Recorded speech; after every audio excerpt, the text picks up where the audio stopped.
Hello my YouTube family, কেমন আছো তোমরা সবাই? তো আশা করছি সবাই ভালোই আছো। আমি একদমই ভালো নেই। কেন কি প্রথম রিজনটা আমি বলে দিচ্ছি। ফার্স্ট রিজন যেটা আমি একদম ভালো না থাকার রিজনটাই হচ্ছে, তো আমি 2 দিন ধরে একটা গতকালও দিয়েছিলাম একটা ব্লগ, তো সেটা ইউটিউবে অ্যাকসেপ্ট করছে না আর বলছে এটা চাইল্ড সেফটির জন্য, এটাতে কিছু ভায়োলেন্স আছে। সেটাতে কোনো ভায়োলেন্সের সেরকম কিছু ছিল না। তো আমরা সাধারণত একটু ঘুরতে বেরিয়েছিলাম, রোডের কিছু একটা ক্লিপ ছিল, আর একটু ঘোরাঘুরি করছিলাম, কাশফুল। তারপর বাড়িতে এসে খাওয়া দাওয়া, যেরকম আমি প্রায় ভিডিও দিয়ে থাকি, খাওয়া দাওয়া। তারপর একটু বাজার এনেছিল, তাতে সবজি কিছু ছিল, তাতে আমি একটু লঙ্কা বাছাবাছি করছিলাম, এগুলোই ছিল। তারপর মাছ এনেছে, মাছ রান্না করেছি। তো সেরকম কিছু ভিডিও ছিল।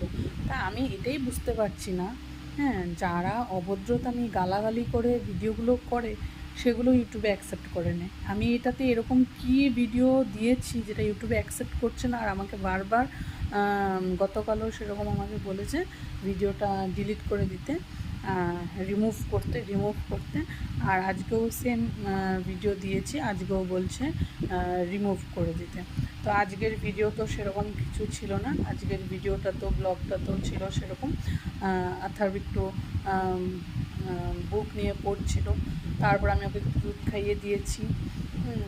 তাই সেরকমটাই কিছু ভিডিও ছিল, তো সেটা তো কোনো বাজে ভিডিও ছিল না।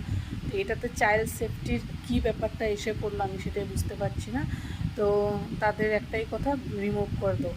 তো এটাতে ভায়োলেন্সের কী আছে? এটাতে না ঝগড়া হচ্ছে, না তর্কাতর্কি হচ্ছে, বাচ্চাকে নিয়ে ভিডিও। আমি প্রতিনিয়ত ডেইলি লাইফে যেগুলো করি সেগুলোই ভিডিও, সেম ভিডিওই করছি, সেম টাইপের ভিডিওই করছি। এরপর এটা অ্যাকসেপ্ট কেন করছে না?